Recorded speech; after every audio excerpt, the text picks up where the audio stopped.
Hello, guys. Welcome back to the Uncensored Critic podcast. Thank you, as always, for tuning in. It means a lot. Thank you very much. And today, you join us a brand new series which we're launching as part of this podcast. With the working title at the moment, this could change over the next few weeks, but we're calling it Shakespeare Saturday. Join us every single Saturday, or as many Saturdays as possible, to top up on your Shakespeare. And this is for anyone who is currently doing in the UK GCSEs, A levels, degree level studies, or anyone who just loves to hear more about Shakespeare. And of course, for you guys in America, of course, anywhere in the world. But of course, we have joined with us Sarah Spring, who we are doing this series with together. So first and foremost, Sarah, welcome back. Thank you so much. Hi, everybody. I'm so excited about this. We get to go play by play and Yeah. hey, Yeah, good we're going stuff. to cover the whole canon. Actually, just before we start, just give me a little rundown. So, obviously, in the UK, we've had these things called GCSEs, A levels, and then you go and do your degree. So, your GCSEs are exams which you do when you're 16, and then you do and they determine whether you can go to sixth form, where you do your A levels, and from A levels you then go to university or college, as you guys like to say. So, how does it work in the States? How do you guys like to do it? I mean, in the States, we take big standardized tests, the ACT and the SAT, and however you score on those kind of determines what level of school, of university you're able to get into. Hmm. Um, And we don't necessarily have to cover a specific Shakespeare play in those either. It's more about reading comprehension and that sort of thing. So, I mean, we do cover Shakespeare in high school. Usually Romeo and Juliet, if nothing else. Sometimes Hamlet, sometimes Macbeth. But otherwise, it's not as big a part of the curriculum here as it is in the UK. Yeah. Yeah. I suppose it's just difference of I don't know, because I think I remember we talked about on our podcast episodes about just I think over here the Shakespeare's kind of like ingrained in you since the early days, and not so much in the States, but I yeah. mean, it's in your blood. Brits should be so proud of their heritage with Shakespeare. Like, I get it. I wish it were more. I wish it were taught more here in the States. Yeah, but at least you have it though. At least you've got it. You've got Yes. Shakespeare in the Park, which is in no, not Regent's Park. Regent's Park's over here. What's like? Is it Central Central Park? Park. Central Park Central Park. Shakespeare or something like that. Is that Yeah, right? they're doing Romeo and Juliet and the Winter's Tale this summer. Nice. It'll be fabulous. Very, very Yeah. nice. Yeah. And you guys get wicked summers as well. So Shakespeare Yeah. outside and that heat as well. But that shows the dedication. People go out and wait in line for hours and hours to see these productions. So. Really? So you can't pre-book or anything. There are certain ways to work around it. I think like libraries sometimes give out a certain number of tickets and that sort of Mm. thing, but usually you do have to wait in the park all morning in order to get tickets. Yeah. Wow. That's You going line back. up at like 4 or 5 a.m. Hmm. Wow. That's dedication. Yeah. Yeah. That's like going back in time or something, isn't it? But it's crazy. Anyway, so you join us for our first ever episode on this new series. And of course, one play that jumps out at both of us immediately, which I know I've studied and I know Sarah's done many times as well, is of course, and I'm going to say it, Macbeth, the Scottish play. I know. Don't worry, we're not in the theatre. It's okay. Unless you are listening to this in a theatre, then do what you got to do to I don't know, turn around and touch the floor, whatever you got to do. Turn around your phone 3 times and spit on it. Yeah, cool. So anyone who is listening to this in a theatrical venue now, I'd go outside or go home. Right now, we're going to say it quite a few times. Cool. So Macbeth is a play about the dangers of ambition, Gothic tendencies and influences, witchcraft, and the power of ambition and playing God. So it's covers a whole array of subjects. So I found two exam questions from over here in the UK, which we'll dissect in just a moment. But before we do that, so Sarah, like, what does this play mean to you? Why do you love it so much? Uh, I mean, what's not to love? It's Shakespeare's tightest tragedy. It's actually his shortest of the True, tragedies. true. And there's not an extra beat or a missed beat anywhere. It's it affords incredible opportunities for actors with the roles of Macbeth and Lady Macbeth. They're both such spectacular parts, so nuanced, so interesting. Um, and with the supernatural elements and the ambition. I mean, it's just what's not to love? What's not to love? Mm. Yeah, yeah. Um, yeah, and also that I was thinking about it as I was, preparing to come today.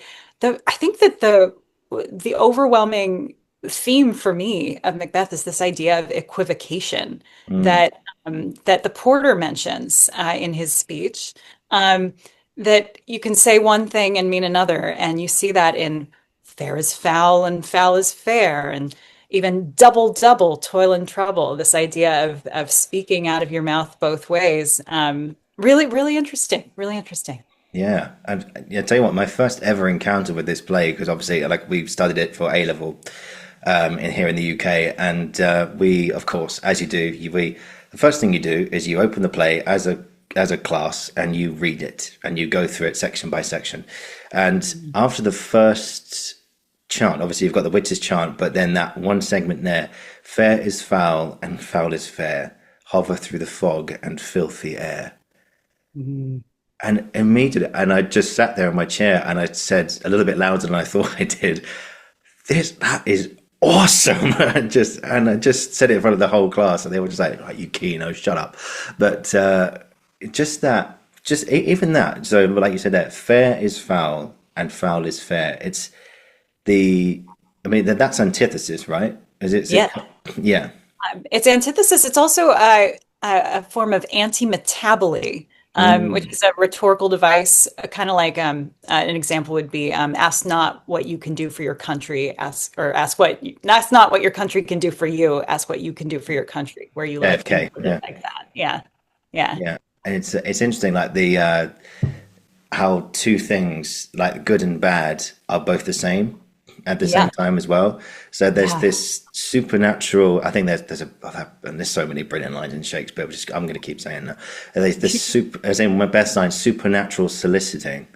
So already you've got sibilance and you've got supernatural soliciting. And what I mean by that, there's like a blending of in this world which we're entering, this dark world, what is right and what is wrong.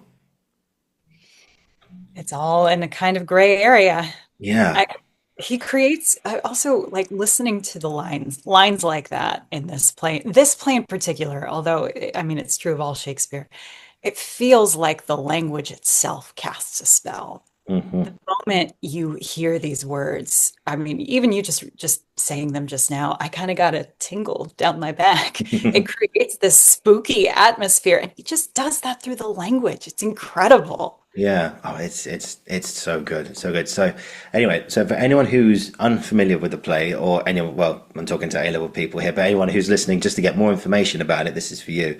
So spoilers ahead. So the play follows Macbeth has just returned from battle, and Macbeth is a warrior. He's a guy who, I think there's a brilliant, like, carved out his passage. He's a brilliant soldier. He's won the battle, and he is currently at the play's beginning the Thane of Glamis. Is that right? Yeah. Thane of Glamis first. Then he meets three supernatural solicitors, the witches, who say, "All hail Macbeth, thou art Glamis hereafter. All hail Macbeth, thou art Thane of Cawdor. All hail Macbeth, thou shalt be king hereafter." Hmm. And you're thinking, okay, what's going on here? And then he returns from battle, and the King Duncan grants him Thane of Cawdor. And already his mind starts to wonder. He says, "Thane of Glamis, Thane of Cawdor. What's next? King." I got to tell my wife about this. Yeah. Yeah. And he writes her a letter saying, "Look, I've met these things and saying I'll be king hereafter." And of course, remember in our first episode together, Lady Macbeth, you did the "Unsex Me Here" speech as well. I mean, Yeah. when you do that, I mean, as a performer doing that speech, what goes through your mind when you're doing that? Exactly what I was saying earlier about how this language casts a spell. Yeah. That whole speech, I think she's casting a spell. And Mm. I honestly, I think she's, PG-13 here. I think she's casting a little sex magic. Hmm. And that the speech itself is kind of structured like an orgasm. And she says the word come at the beginning of each sentence in this speech, and Bit of it's a coup. just it has that feeling to it, Yeah. and and just that language. She in some ways she's a fourth weird sister, a fourth witch. She is absolutely casting a spell there, and every time I do it, I do feel like I'm tapping into something supernatural, something dark. It's oh God, it's such a magical speech. Yeah, and then and also the fact she is the villain of this. Some people can argue there are so many people who can be the villain in this piece. Some people, it's the witches, of course, they cast the spell, but Yeah. also it's a sign of, okay, what if someone says to you that you can have all this stuff, you can be the king, you can have all the money, you can have all the power, and all you Yeah. have to do is just remove that person over there. Yeah. That Yeah. that's what you got to do. But think Yeah. about it. But think about it. You're taking out the king. There's crime of the century, and then there's that. Yeah. Yeah. And of course, Macbeth, and there's another famous speech. Is this a dagger I see before me? The handle towards my hand. Come, let me clutch thee. And actually, do you think he sees the dagger, or is the dagger just in his mind? Is it there? I mean, I think it's a dagger in his mind, but I think he's really seeing it. Yeah, Uh, that's an answer to the question. I think he absolutely believes there's a dagger there. yeah. Um, yeah. Yeah, it's interesting. Okay, right now maybe I didn't phrase that right, but if you were the director, I'm not sure if I've asked you Yeah. this before. You're Yeah. directing this play. Do you have a dagger, or just him seeing it? I would not have a dagger. No. You wouldn't have it. I have the same feeling about I have the same feeling about Banquo at the table in the Yes, banquet scene. I think we talked about this before. I think we I have. re Yeah, I really like not having Banquo there because I think it's scarier if the king is shouting at nothing. I feel like you get the sensation of the rest of the guests at the party that this man is losing his mind. This is terrifying.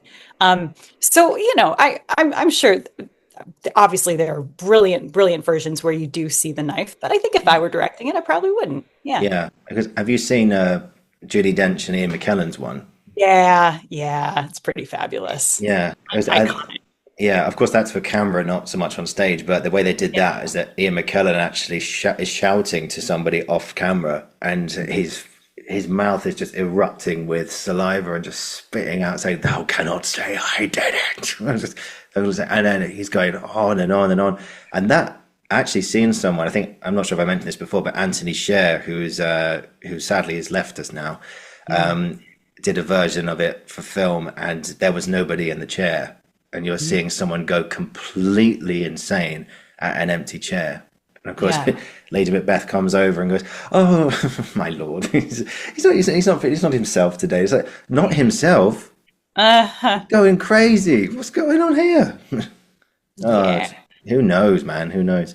But anyway, look, we could just there's so much here and everything. Of course, the big example at the heart of this is Gothic tendencies, and of the Gothic, I've done another episode with a Gothic expert, David Punter, who's currently at Bristol University. He talks basically in a sort of nutshell. Gothic is there's this beautiful, pure-hearted heroine who's drawn to this dark stranger with a crumbling mansion on the hill. And Hmm. to quote Tom Hiddleston, it's almost like she's Elizabeth Bennet, I'm Mr. Darcy, and once we get back to my house, it's full of some crazy shit, and you're just in this world, but not so much like pure-hearted heroines in this, but there's darkness, there's witchcraft, there's a moving forest. There's a moving forest. Yeah, it's supernatural. I mean, There's horses eating each other. That's a line that always gets forgotten, but he's describing during the storm that night that there are horses eating each other, and it's just like, oh, 'twas a rough night. What? it was a rough night. That's putting Yeah. it incredibly mildly. But it shows that this play. I mean, so many people look at it through critical lenses of like how he uses the Gothic. So like, what do you think the Gothic elements of this play are? The Gothic elements. Um, Well, certainly the witchcraft.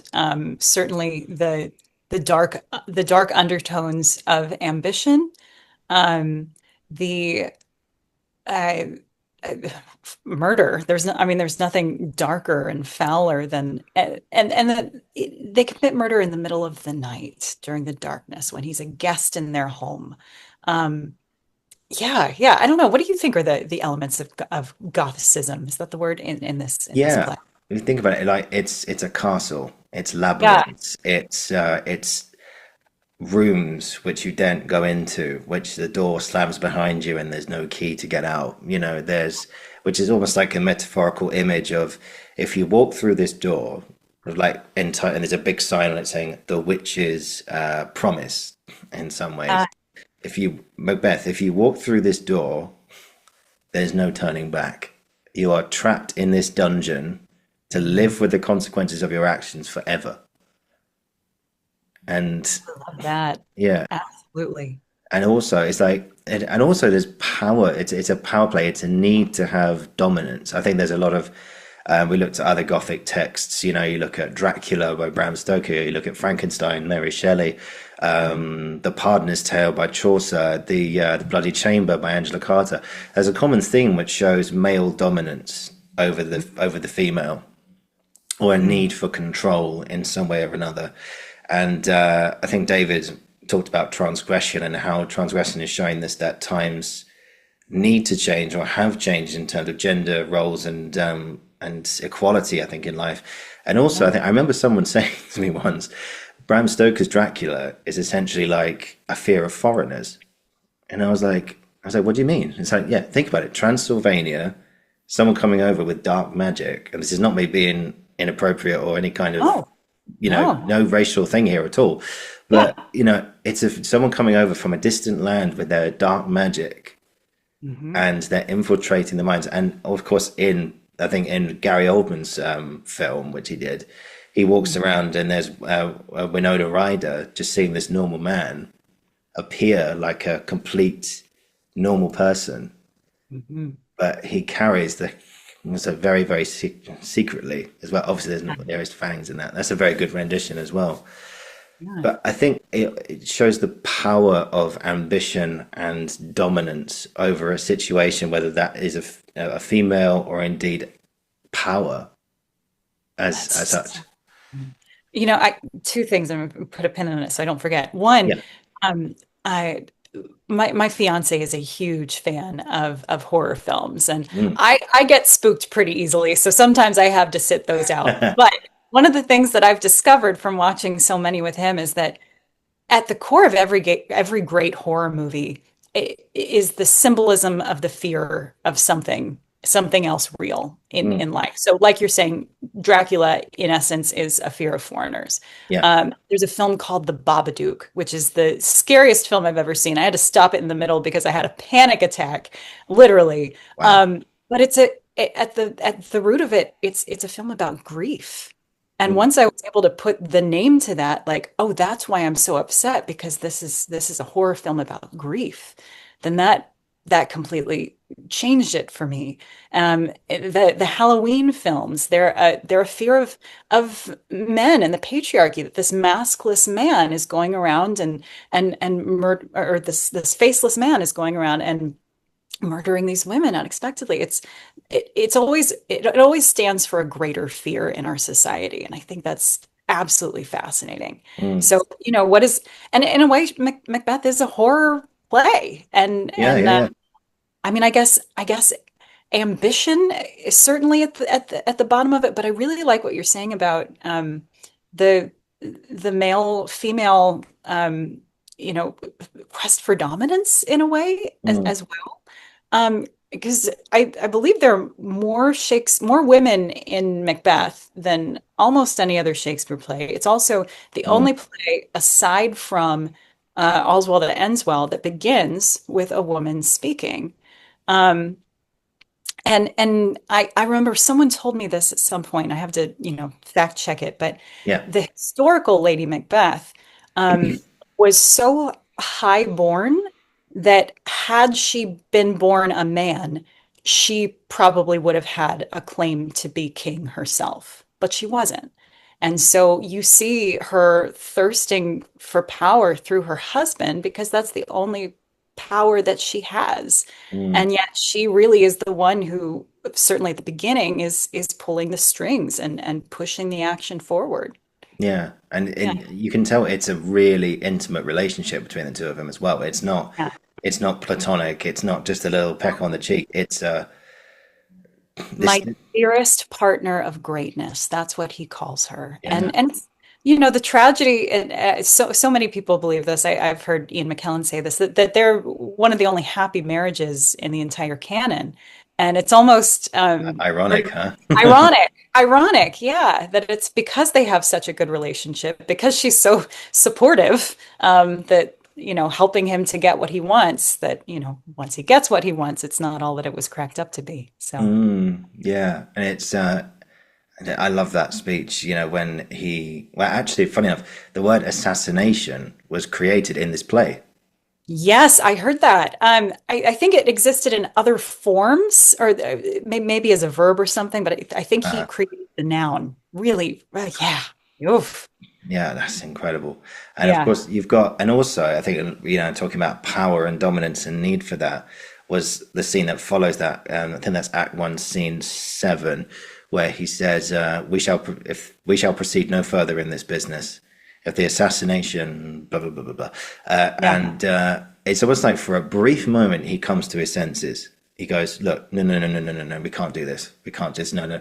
If we do this, there's no going back, and we will never be the same again. And we cannot mess with nature's order." And I think at that time, the nature of the king and everything, like they believed it was their divine right to Yes. sit on Yeah. that throne. I've been chosen by God to sit here. You do not go against God. And of course, those days, religion was everything. Everything. And witchcraft was very real. And there's a speech in Troilus and Cressida that Ulysses has about order, about this divine order, the Mm, sense of this is how things are supposed to be structured in the world. And when you mess with that, when you uh, untune that string, what discord follows? It's that he knows he's really about to completely change the order of everything forever. mm. And of Yeah. course, I think one of the main inspirations I think for this, but this is what I've read anyway. After I can't ask the man himself. Oh God, the Yeah. questions I would ask Shakespeare. I'd have him. So many. I'd have him for a whole week. He'd just be like, "Just leave me alone." But Just tell me everything. tell me everything. Yeah. Oh, actually, before we do that, I'll get this in. Why not? Okay, you've got Shakespeare in front of you, Sarah, and you've got Yeah. time to ask him one question. What would you ask him? Um, oh God. I know there's hundreds, but you can only ask one. Uh, okay, this is cheesy, but I'm such a lover of the sonnets. I want to know who the fair youth and the dark lady are. I want to know who Uh, they are. I want to hear their stories. yeah. Is it a man or a woman? Who knows? Yeah, yeah. I Yeah. want to I want to know I want to know the history behind the sonnets. Yeah. Yeah. Because God. there's so much like were they published on purpose? Were they pirated? Were they, I just yeah, I have so many questions, so many. But what about you? What would you ask him? Oh, God. Oh my God. So, I don't know where to start. I don't know. It's an impossible question, Oliver. You put me on the spot. I got to put you on the spot. Fair enough. Fair enough. But I don't know. I think okay. I'm just going to go off the first thing that comes into my head here. Okay, I'd probably say when you first finished writing the soliloquy to be or not to be, did you know? Was there ever a part of you which thought this is going to be the most famous speech in the Like, world? yeah, that's a good one right Yeah, there. Yeah. yeah.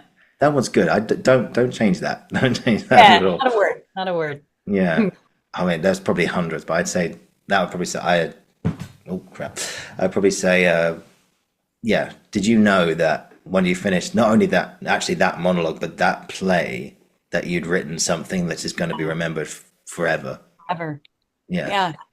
There's a part of me that thinks again, because I'm such a lover of the sonnets, and one of the themes over and over again is that my verse will live forever. And I think he almost manifested that into reality. He was just Mm, like, nope, I know that my words are going to live forever. So help me they will. And it's not bragging if it's true. that's true. Yeah. Yeah. I suppose, oh, right, we'll get back to Macbeth in just a Yeah. second, but I suppose another one would be, I would ask him, like, did it ever cross your mind just how good you really are? Yeah. Yeah. Yeah. Did you know? Did you Did have he an inkling? know? I don't know. Because I like, for Hamnet, Paul Mescal's interpretation of him, this is not spoiling the film, by the way, but Yeah. there's a moment where he is suffering from writer's block, and he's made that scene where he's smacking his hands down on the table because the words just aren't coming. And of course, there's another version in Shakespeare in Love as well, where he's trying to write Romeo and Juliet, and he's got no ideas. And he's sat there just, yeah, I I just, mean, yeah, every great writer I know, it's almost like the more talented you are, the more insecurities you have. So I'm sure that the same is true of him. mm, And I mean, we certainly see that in certain passages where he's saying, again, going back to the sonnets and the sonnets about the rival poet, that he's feeling anxiety that another poet's better than him or writing, all that stuff. So yeah. yeah, I think so. Oh God, I mean, we could be here all day talking about what Yeah, Christmas will we say. Anyway, yeah. but for Anyway, his back for to Macbeth. yeah, but Yeah. for historical context, I know we've probably mentioned this at another time, but at the time James the First had just released a book at the time. Well, a book was published in his reign Yes. called Demonology. I believe was published in 1597, if memory serves me correctly. If not, please correct me down below. But and that book, from what I remember, was a encyclopedia of the. I think Arthur Miller in The Crucible talks about here is all the invisible world caught, defined, and calculated, and that essentially what the demonology was. And but your witches of the day, your wizards of the night, basically what to look out for in the underworld or the dark world, or if you go into those woods after hours at night, this is what you'll find. This is what you'll find in the shadows. And it was, and almost I think he probably Shakespeare's tapped into this, into this. I think there's a fear of witchcraft, and so of course this play was published literally just a few decades before the Salem witch trials Yeah. over in the States, and I think there was a universal fear of witchcraft and its power and what it can do. Well, and again, going deeper than that, Yeah, because I think horror does that. I think the crux of that, it's a fear of women. It's a really. because witches were just women. There were women who used herbs and healing powers and all of that. And I mean, such anxiety about the female characters in these play in this play in particular. Mm, The power and the equivocation and the supernatural and all of that. yeah, Yeah. and it's almost like a gothic reversal in a way because usually the female is so radiant and pure-hearted, Yeah. Yeah. but the women in this are the one causing all the trouble.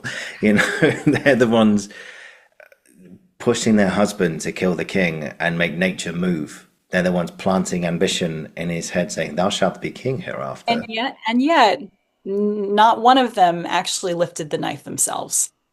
I Mm, mean, didn't actually do the murdering. Macbeth was the one who, I mean, yes, he was encouraged to it and all of that, but he was the one who made the choice yeah, at the end of the day. Yeah.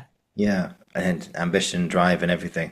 But it shows you and showing that on stage as well. I think at the time when you've got all the groundlings and everyone just looking at you, and obviously in those days they don't have the gift of what we have in theatres, which is inside, house lights off, and then you could just walk Yeah. across stage with a candle. They would walk out in midday light with a candle, and they go, "Okay, it's night." Because and Mhm. again, the power of theatre, it's brilliant, and that I think would have at the time, I think it would have terrified the audiences because you're tapping into a genuine fear in Yeah. the populace at the time. Yeah. Yeah. I was working with a client recently who was a teacher, teaches high school students these plays, and he was saying that some of them didn't want to read Lady Macbeth's speech, "Unsex Me Here." They didn't want to read it out loud because it spooked them so much Mm. because they had the sense that, oh no, we're doing something that is unchristian. We're doing something that is dark and evil, even just speaking those words out loud. And I found that fascinating that even 400 years later, it still is that spooky. It still is that scary. Yeah. Yeah. It taps into things that, and also it taps into things that are beyond our control. Like what? And also, as Macbeth says, I have done the deed. I've killed Duncan, and he comes in with the daggers in his bloody hands. And Mhm. then slowly he hears nature changing. He hears things. In fact, shall we do that scene? Yes. Let's do the Oh, I'm scene. so excited. Cool. All All right, right. let me get my huge book out. There we go. Cool. So, and this is one of my favorite scenes, I think. So this is just following Macbeth's brilliant monologue where he says, with Tarquin's ravishing strives toward his design, moves like a ghost. Thou sure and firm set earth, hear not my steps which way they walk, for fear thy very stones prate of my whereabouts, and take the present horror from the time which now suits with it. But whiles I threat, he lives. Words to the heat of deed too cold breath gives. It's like you see him changing slowly, Yeah. like the ambition is in his bones and in his mind, and he's this is all right. We're going now, and it's confirmed. And we hear a bell, ding. I go, and it is done.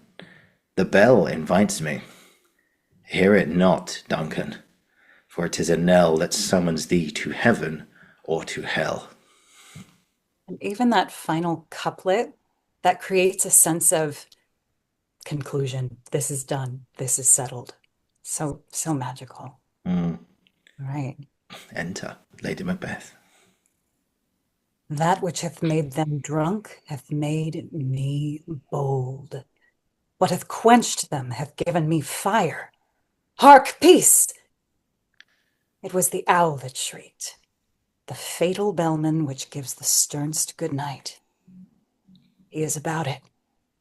The doors are open, and the surfeited grooms do mock their charge with snores. I have drugged their possets, that death and nature do contend about them, whether they live or die. Who's there? What ho? Alack, I am afraid they have awaked, and 'tis not done. The attempt and not the deed confounds us. Hark, I laid their daggers ready. He could not miss 'em. Had he not resembled my father as he slept, I had done't. My husband? I have done the deed. Dost thou not hear a noise? I heard the owl scream and the crickets cry. When? Now, As I descended? I, Hark! Who lies in the second chamber? Donald Bain, This is a sorry sight. a foolish thought to say a sorry sight. There's one that did laugh in his sleep, and one cried murder, that did wake each other. I stood and heard them, but they did say their prayers and addressed them again to sleep. There are two lodged together. One cried, God bless us, and amen. The other, as they had seen me with these hangman's hands, listing their fear, I could not say amen. When did they say, God bless us? Consider it not so deeply. But wherefore should I not pronounce amen? I had the most need of blessing, and amen stuck in my throat. These deeds must not be thought after these ways. After It will make us mad. methought I heard a voice cry, sleep no more. Macbeth doth murder sleep, the innocent sleep. Sleep that knits up the raveled sleeve of care, the death of each day's life, sore labour's bath, balm of hurt minds, great nature's second course, chief nourisher in life's feast. What do you mean? Still it cried, sleep no more to all the house. Glam hath murdered sleep, therefore Cawdor shall sleep no more. Macbeth shall sleep no more. Who was it that thus cried? Why, worthy Thane, you do unbend your noble strength to think so brain-sickly of things. Go, get some water and wash this filthy witness from your hand. Why did you bring these daggers from the place? They must lie there. Go, carry them, and smear the sleepy grooms with blood. I'll go no more. I'm afraid to look on what I have done. Look on again, I dare not. Infirm of purpose! Give me the daggers. The sleeping and the dead are but as pictures. 'Tis the eye of childhood that fears a painted devil. If he do bleed, I'll gild the faces of the grooms withal, for it must seem their guilt. Whence is that knocking? How is it with me when every noise appalls me? What hands are here? They pluck out mine eyes. With all these great Neptune's ocean wash this blood clean from my hand. No, this hand would rather the multitudinous seas incarnadine make in thy green one red. My hands are of your color, but I shame to wear a heart so white. I hear a knocking at the south entry. Retire we to our chamber. A little water clears us of this deed. How easy is it then? Your constancy hath left you unattended. Hark, more knocking. Get on your nightgown, lest occasion call us and show us to be watchers. Be not lost so poorly in your thoughts.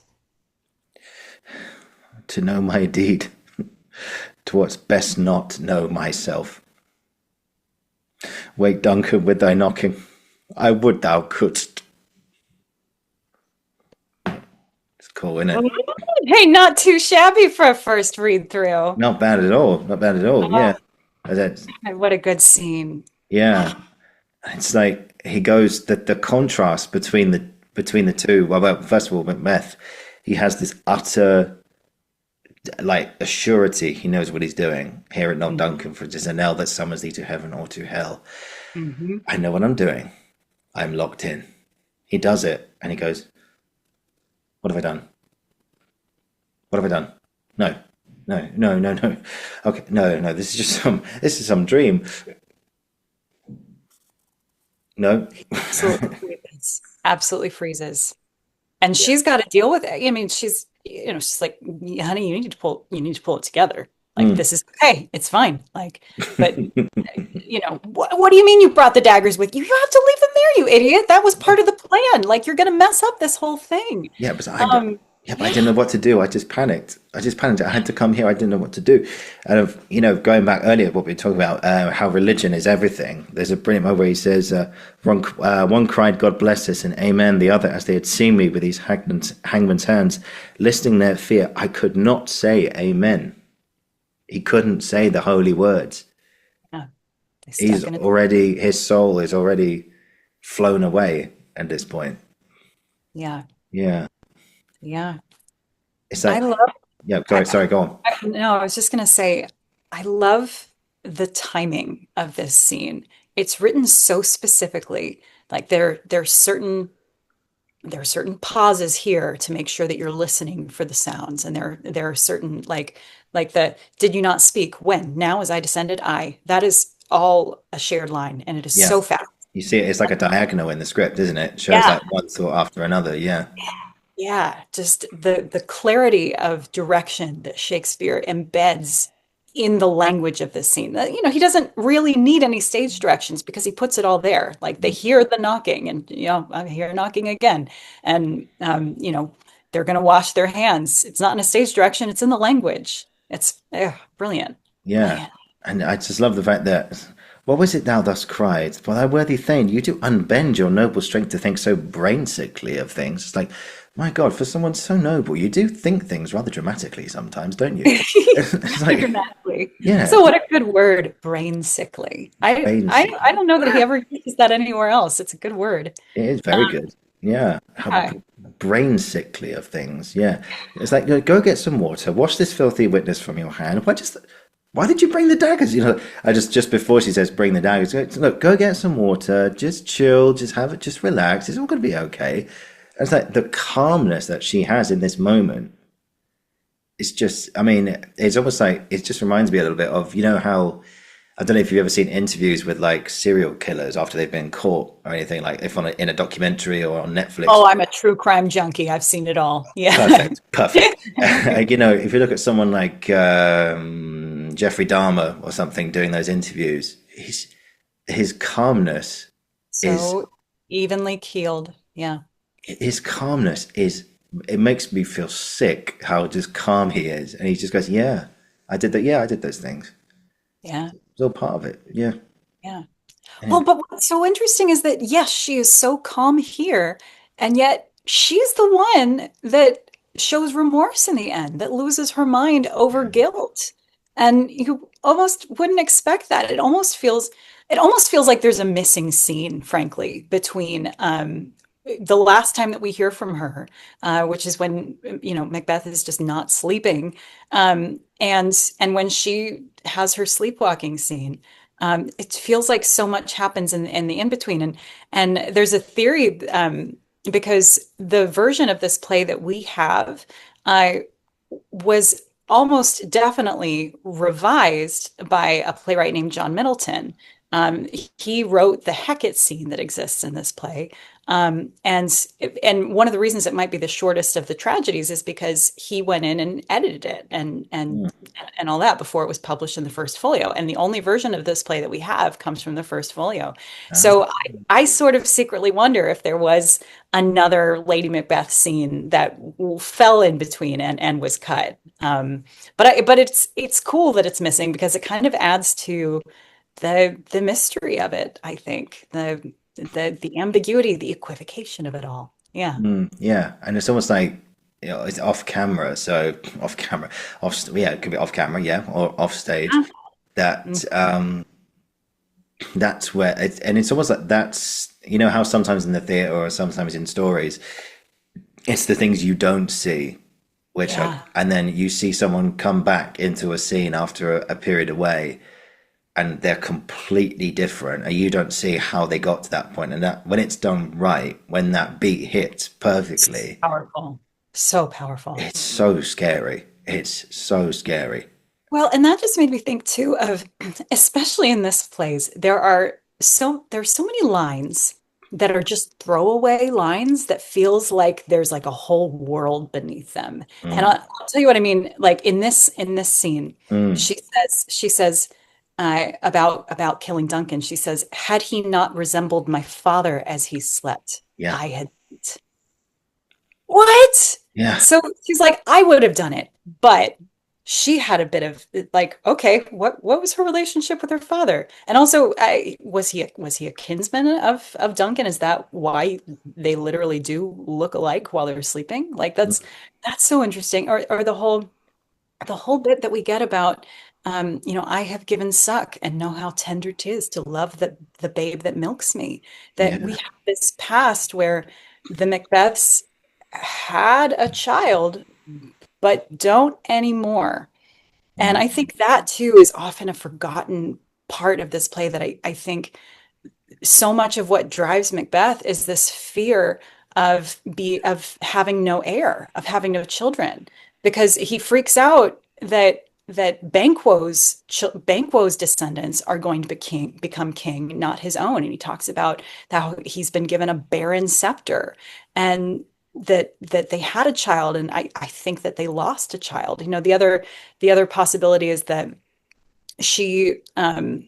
she had a child from a second marriage or from a first marriage, which I think historically is accurate. She did have another child, but she didn't have one with Macbeth. But I think the way that Shakespeare has written this, it's meant to be implied that they lost a child together, and mm, that's one of the hardest things that a marriage can go through is losing a child, and yet they still have such a strong connection. yeah, It's just really, yeah. Oof. yeah, I and heard about one production that actually began um, with a scene with a child's coffin on stage, that it was began with the loss of their child. And I thought that's absolutely brilliant because I that's think that clever. that drives so much of this play, and Yeah, it's often kind of forgotten. yeah, and it's almost like you know that's and it's also like that scene is a symbol of how far they're willing to go or how far Lady Macbeth is willing to go. Yeah. Do you know, Yeah. I've already lost the child, but say if we tried and we had another one and I've got it in my arms and it's smiling in my face, Yeah. just to get what I want, I would have killed another one of our children. And then his reaction to it, which is bring forth men children only, for thy undaunted metal should compose nothing but males. Like, And that, Jesus Christ. And again, with the like, only bring forth boys. And that's what yeah, he wants. He wants her yeah, to bring forth lots of boy heirs. But, you know, I think in casting this play, I think it makes the most powerful, I think the stakes are the highest if Lady Macbeth is like a woman who is in her late 30s, early 40s, because it becomes very real of like, is she going to be able to have a child or not before her childbearing years pass? yeah, Um, just adds to the stakes of all that. Yeah. yeah. And, the fact that just add on to that as well, it says, bring forth only male children. He's getting excited about this. Yeah.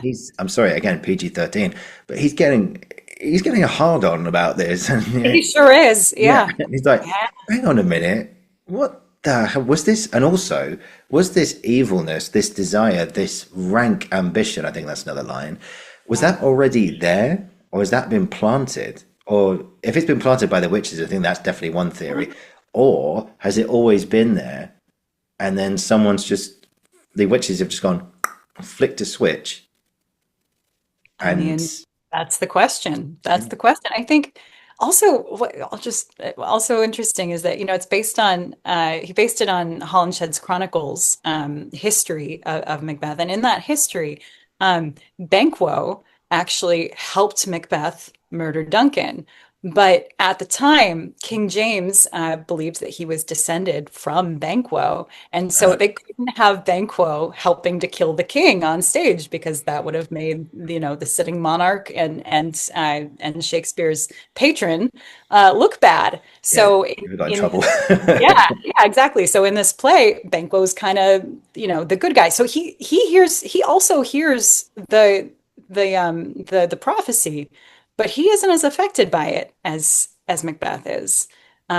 It's just so that makes it feel like it is a choice, and yet he himself was not the one who was promised to be king. So then that's different as well. So interesting Yeah, stuff. I know. And also, yeah, of course, there's another quote that comes to my head. Stars, hide your fires, let light not see my black and deep desires. So Uh, so were they always there, or were they planted? Is it the power of witchcraft just attaching like a spiritual attachment, yeah, acting through another body, or is it someone who's always wanted this and seen this as like a golden opportunity, and yeah. fair nature, fear not, will stand in his way, and Well, yeah, one of the first descriptions too that we have of Macbeth is that he unseamed a man from knave to chaps, meaning that on the battlefield, he didn't just stab someone. yeah, He stabbed someone at the belly button and split him in two yep, up to his head. Like that's not just killing someone because you're in the throes of battle and you have to do it. That's like killing and enjoying it. Okay. that's like a And so we ritual. have that description. And then we have like in you know, very like almost next scene, you have Lady Macbeth saying, "Oh, he's too full of the milk of human kindness." And it's like, all right, so both of these are true. Or you know, how does all of that coexist in one character? And it's those contradictions that make for such fascinating characters to explore as actors. Yeah, and Yeah. it's a huge life lesson in if you do go beyond the laws of nature, a bit like Frankenstein. If you Yeah. play God, you have no idea what powers you're messing with. No, no. Yeah. You act outside the law, you lose the law's protection. You act outside the laws of nature, you lose the You- protection of nature. That it's a huge life lesson. Yeah. I want to ask you like so this is which one should I do? Okay, this is taken from a A-level exam question over here. So we'll start with this one here. So if there's some of you listening to this might have answered this question a few years ago, actually. This is one's from June of 2015, and it says, in Macbeth, Shakespeare shows us the guilty suffer more than the innocent. To what extent do you agree? Well, you know, I don't think I don't think that Lady Macduff would agree with that statement. I No. you know, I don't think that Macduff would agree with that statement with his No. whole family slaughtered. Like that's pretty horrible, horrible suffering.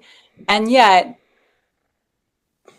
Macduff doesn't have to deal with the suffering of the mind, suffering of the conscience that Macbeth and Lady Macbeth do. That's more terrifying. That's more Yeah, terrifying.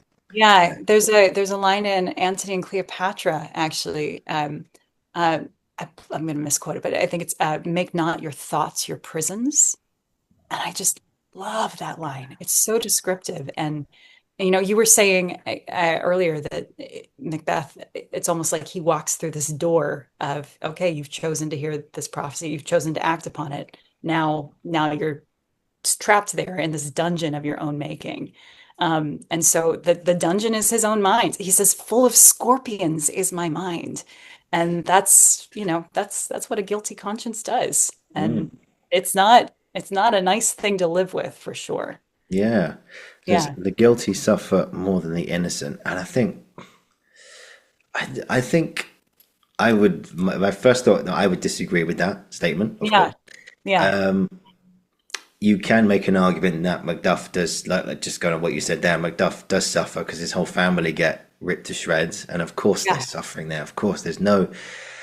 I wasn't comparing him and Macbeth earlier at all because they're both absolutely horrendous situations. yeah, However, Macduff, being the innocent, then leads the revolution yeah, to knock off Macbeth and kill him, which yeah. thankfully he is successful. And I can't remember who comes king at the end, but Malcolm. Yeah. Malcolm. Yes, thank you. And but the guilt. No, I disagree with that statement entirely. Yeah. I think it's two very different kinds of suffering. Mm, I think that I don't know. I think that losing your entire family is maybe trumps it all, honestly. But it's certainly a suffering to be imprisoned in your own mind and your own conscience. So yeah, for yeah. sure. And here's another one from 2016 where it says, "To what extent do you think Macbeth is presented more as a victim than a hero?" Mm, more as a victim than a hero. I mean, he's not a hero to begin with. If anything, he's an anti-hero. Yeah. Eh, eh, He doesn't. He has like hero-like qualities at the beginning. Like he carved out his passage, the ragged Russian bear, and yeah. but that's very quickly forgotten about. Very. I have trouble. I don't know. Maybe it's just like, me looking at it through my feminine lens, but it's just like Sure. I have trouble looking at him as a victim in Oh, that I think there's such a well, Eve ate the apple first and then she gave it to Adam, a kind of interpretation of it like, oh, Eve caused the downfall of humanity. It's like, no, Adam didn't have to eat the apple. nope. Like that was his choice. He decided to do it. She didn't make him. She didn't force him. And so I guess there's a part of me that's just like, no, he made this decision. And yes, he was egged onto it. And yes, at the end of the day, he is the one who is responsible for his own actions. Mm, And so I don't think of him as a victim. I personally don't. I think that he made some pretty bad choices and then, he suffered the some consequences of them. yeah. You could. I suppose some people could, with more of a victim, you could say he's more someone with a victim mentality. I think more than Yeah. anything because he hasn't Yes. Yeah. a mentality of again that scene there. We thought I heard a voice cry, "Sleep no more." Macbeth doth murder sleep, and from a first read, anyway, from my perspective, I just got this feeling of I don't know what I've done. I think I don't. Like someone who can't get the words out. I couldn't say amen. I couldn't. I've said amen every day since I was a little boy in church with my mother. You say amen. You say thank you God for this existence. But I couldn't say it. Well, oh my God, have I turned to the devil? Yes, you have. But you and you could say it more as a victim, but he's presented with a victim mentality. So yeah, there's like yes, he is, but with the mentality of someone who is who's really who's found out very very very quickly Mhm. what a catastrophic mistake he's made.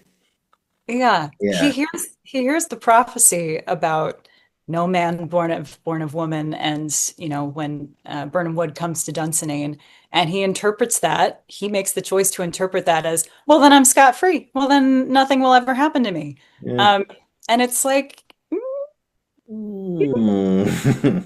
you made that, you're the one who made that bad call. Like, yeah. Anyway, I don't have a lot of sympathy, I guess. No, no, no, Maybe no, no, no, no. I'm maybe not. it's from maybe it's from me playing Lady Macbeth too, because I just feel the need to defend my character, all Of that. But course, yeah. yeah, yeah. Yeah, Anyway. no, but that's an interesting point because people always say to actors like you have to love your character even if you're playing Lady Macbeth or anyone who does a lot of bad things. How do you how do you love Lady Macbeth? How do you stick up for her? Oh, I love her. I love her. I'm I think what's so fascinating to me about her, I think, is that I said this earlier, but she's the one who really her conscience gets the best of her, and she's the one who she does push him to do a thing. She loves him, she supports him, and she's not afraid to go to the dark places to get what she wants. Mm, Like, yes, queen, powerful, yeah, cool. But then once once he becomes king, that's when everything shifts because he says to be thus is nothing but to be safely thus, and he becomes so paranoid. And if he had just stopped there, if he had just listened to his wife, I honestly think that that's the theme of most Shakespeare plays: listen to your wife. Correct. Certainly Julius Caesar for sure. But here, yeah. she's the one who's like, honey, like it's done. Calm down. Like, what are you doing? Okay, you need to pull it together. The whole second half of this play, it's her trying to get him to be at peace with the place where he is now. And then, you hear in her sleepwalking scene, Mm, the Thane of Fife had a wife. What of that? And it's just I think she hears what he's done. Like, it's one thing to kill a king, but it's another thing to slaughter a mother and all of her children. And to me, that's the moment that breaks her. Um, and her humanity, I don't know if her humanity ever left her, it returns to her. And she really she also he stops sharing things with her. mm, Whereas at the beginning of the play, they're such a good team. They're together on this. He stops telling her his plans, and she's left out. And I think she must be so lonely. mm. Um, so yeah, I don't know. I yes, she's a monster, and I love her. So Yeah, yeah, like you say that he shares so much, like the letter, of course, which we talked about, but the fact that he then becomes driven mad by his own thoughts and just completely lost, full of scorpions is my mind, dear wife, and yeah, and then he turns to her after Banquo has appeared at the dinner table and says, "It will have blood," they say, "Blood will have blood," and that's not obviously that whole sequence is a sign of a man just going completely insane. And yeah, yeah, and of course like you say, she tries to calm him down. She has the brilliant line, "What's done is done. yeah, What's yeah. done is done. Like, No, it's okay." honey, like we're at the top of the world. Can't you just accept this and, trust that everything's okay? And he can't. And she's the one to me that suffers from conscience, whereas he suffers from anxiety of getting caught.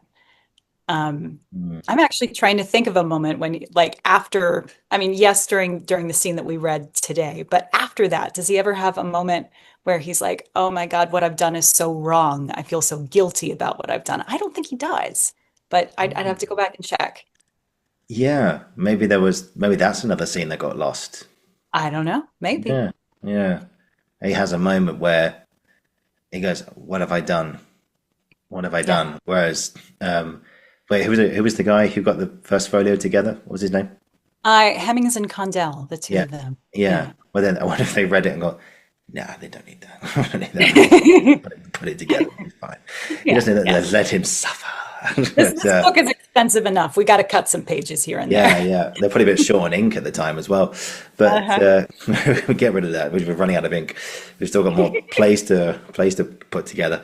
But no, but that's a really interesting thought. He never has a moment where or a soliloquy which he says to the audience, I've done what I've done.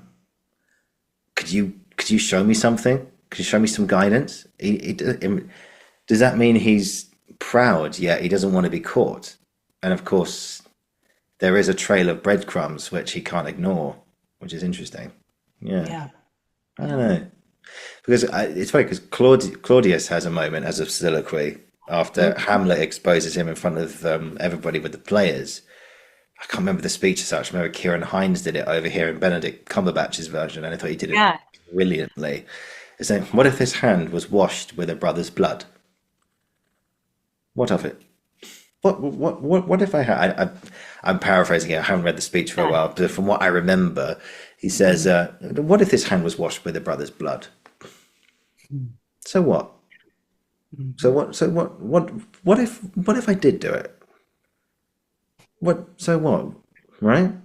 Mhm. I had my ambitions, and if Claudius has no empathy whatsoever, how does Hamlet's dad's ghost describe him? He's a lecherous, lecherous, tyrannical, something like that, and the other Remember the lecherous, serpent that stung him now wears his crown. Yeah. yeah. Yeah. It's like leprous, pours the leprous distilment, and my wife would crawl into a celestial bed and feast on garbage. Oh, you know, I mean, I mean, that's pretty. That's a powerful image, Yeah. but no, that's really interesting. Yeah, and of course, speaking of soliloquies, I've just got to get this in before we sort of close today. But he has a soliloquy at the end, which is one of the most famous speeches. We mentioned "To Be or Not to Be" just now, but this is up there with the most Hmm. famous speech of all time. And if I may, Sarah, may I just do it?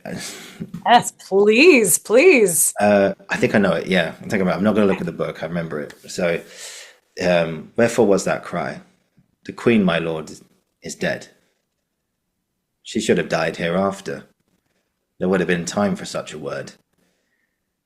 Tomorrow, and tomorrow, and tomorrow creeps in this petty pace from day to the last syllable of recorded time, and all our yesterdays have lighted fools the way to dusty death. Out, out, brief candle. Life is but a walking shadow, a poor player that struts and frets his hour upon the stage, and then is heard no more. It is a tale told by an idiot, full of sound and fury, signifying nothing. Woo! Yeah, it's in there. Oh, that's It's so always good. in there. Yeah, but that speech, I think, just thinking about it there, it's like, what is a human life? Yeah. What is it? It's just a guy who struts and frets around, makes a lot of noise for a number of years, and then just disappears. Hmm. Yeah. Well, what do you think about it? What do you think about that speech? It's such a moment of complete nihilism, of just and nothing matters. Nothing matters anymore. And Mm. it- it's so interesting. After he finds out that his wife has died, he says she should have died hereafter. Yeah, So what does that mean? Does it mean like she shouldn't have died yet, or well, she would have died eventually? yeah. And It's almost like a shrug of the shoulders. It's like, oh, your wife, who earlier you were like, bring forth only male babes, come here, and and then suddenly it's like, oh, so never mind, she did. almost like of course, of course that would happen right now. Like everything that could go wrong is going wrong.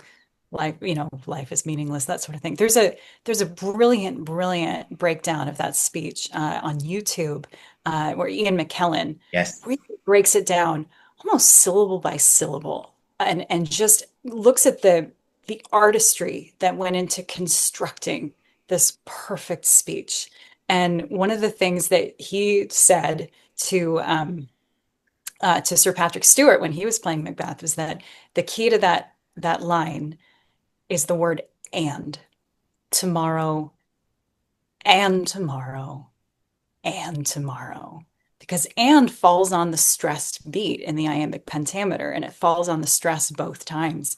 And it's such a subtle thing, but when you stress the word and, suddenly it creates this feeling of like, oh God, it's another day. Tomorrow and tomorrow and tomorrow. And it's so